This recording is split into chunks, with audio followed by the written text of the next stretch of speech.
Do I miss my CLA 45? Yes, I do. Every day. Every day when I wake up. Do I regret selling my CLA 45? Probably not.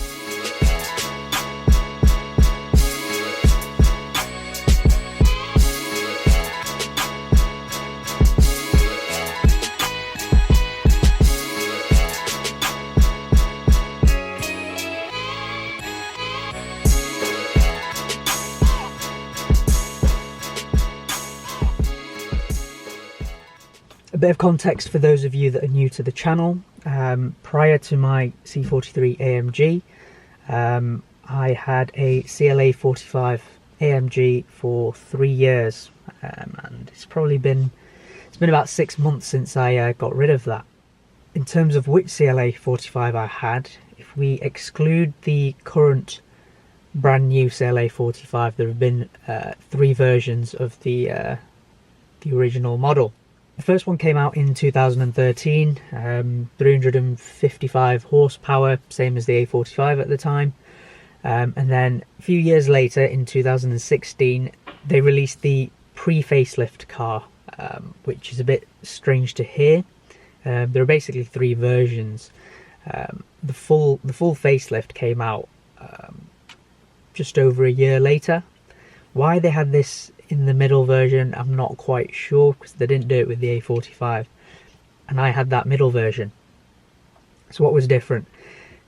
Externally, visually, they were near identical to the original CLA 45. The only difference was, as far as I'm aware, they swapped the badges around at the back, and that's literally it.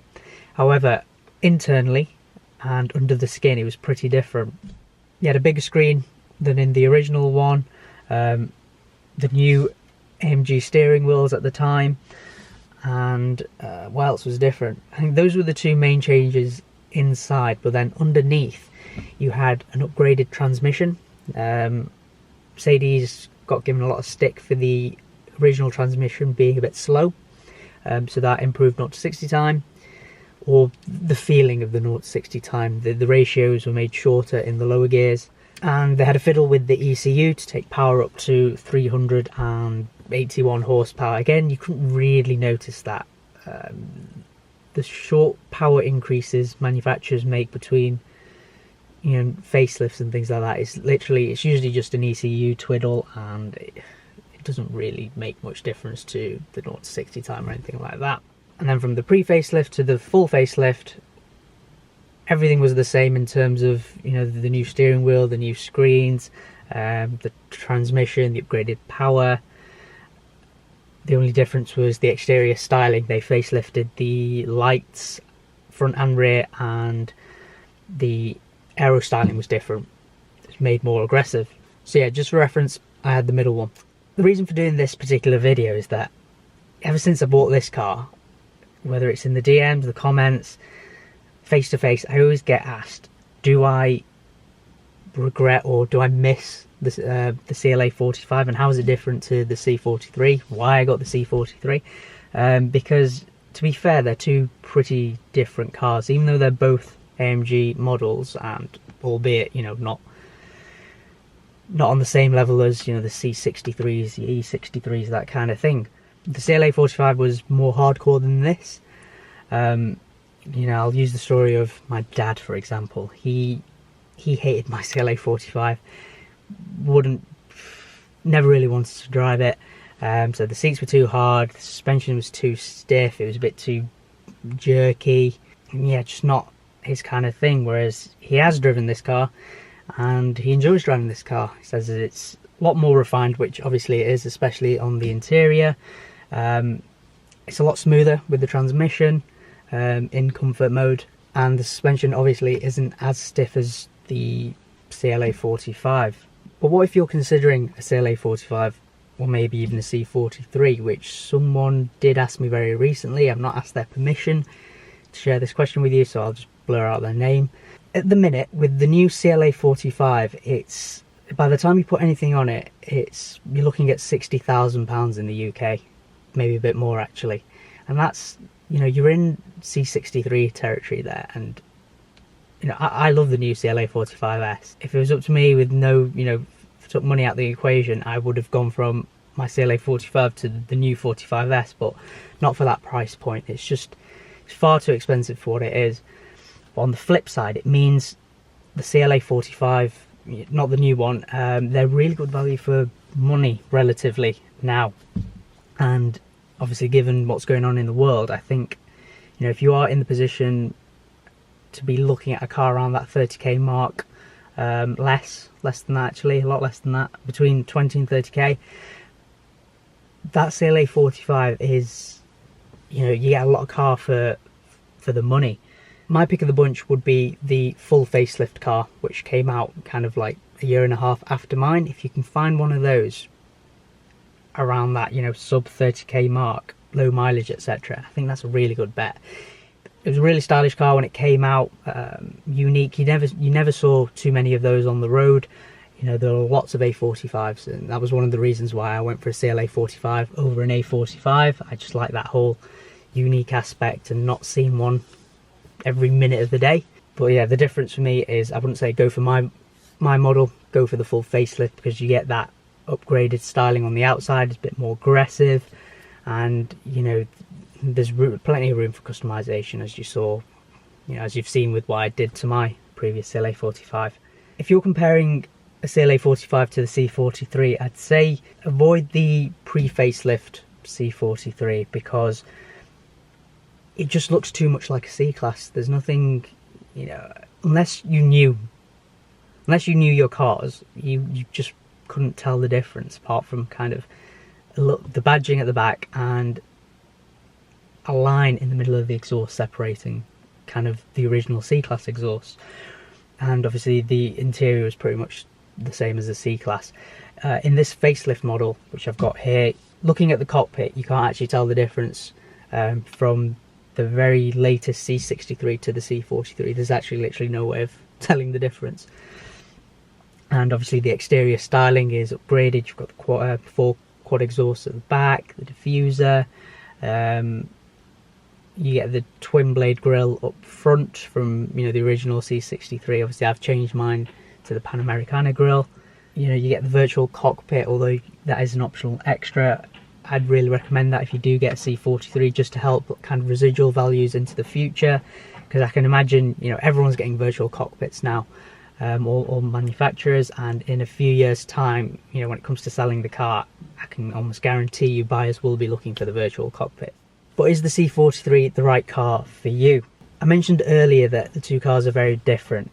In comfort mode, the CLA 45 was awful to drive. I absolutely hated the transmission. It was a 7-speed double clutch. In this you get a 9-speed auto, and like for like, the automatic transmission in this, when in comfort mode, just driving around, infinitely better, night and day difference.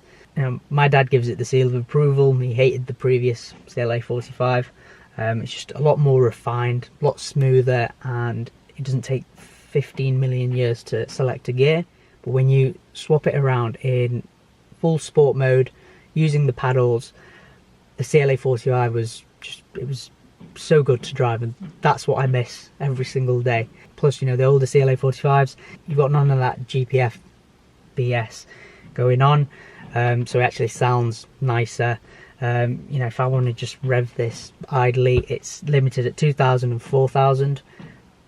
It changes its mind on whether it wants to limit at 2,000 or 4,000 depending on the day. It's really strange. So, you know, I do sometimes, people come up and say, oh, give it the beans, you know, rev it at the lights or whatever, and I don't want to, because I'm embarrassed to do it, because it just, yeah, it gets limited and it sounds not great. Also, the gear shifts, it's not as responsive when you're in full sport mode, pushing the car, using the paddles to change gears. It's just, there's that much more of a delay and it jerks more, and that's again just because of the differences between the two types of gearboxes. So it depends kind of what kind of driving you'll be doing most of the time, and just how you drive in general. Like I said, I upgraded to this because I thought it's time to grow up a little bit. You know, like I said, the interior is much nicer on this. It's a lot more up to date now, and it's just a very, very nice place to be. the interior of the CLA 45s are getting dated. Not the new 45S. The new 45S, again, really nice place to be. Also, when you climb into a C43, it just doesn't feel as special as when you climbed into a CLA 45. In the UK, you can't actually spec the AMG Recaro seats. You have to make do with these, and do you know what? I'd feel if this car did have AMG performance seats, I'd be a lot happier. They just look so much nicer. They're more practical in terms of, you know, when you are driving hard around corners and things like that, they hug you a bit more. There isn't as much support in these. I'm on the slim side anyway, so I do kind of get thrown about a bit. Whereas that did not happen in the AMG Recaro seats, which you find in obviously all the 45 models and, you know, the 63 models. You know, kind of sub 30k, good value for money. I'd actually lean towards a CLA 45, you know, from the 2017 onwards. And, you know, the money you save, go and put a wrap on it, you know, do your own customization on it, and you can make it look very unique. Yes, it'll be a few years older, but put a private plate on it, no one will really know. You won't be seeing too many CLA 45S's on the roads. I think they'll be even more unique than when, you know, the original CLA 45 came out, just because of how expensive they are.